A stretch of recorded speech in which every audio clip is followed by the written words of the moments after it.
Hi guys! Ganito po mag-group buying sa Novaluxia. Click Nova Bolt.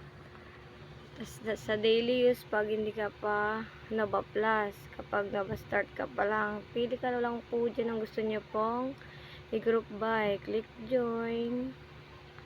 Tapos 10 po yung bonus po ng 1K kapag sa Nova Start. Pag Nova Plus, mas malaki na po. Join group,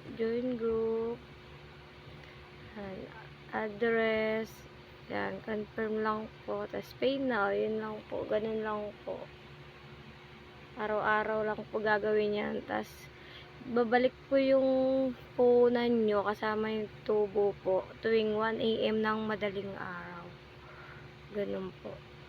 Mabilis lang po ang group buying dito sa Novaluxia. Kikita ka na po sa 3 minutes lang na gagawin mo araw-araw.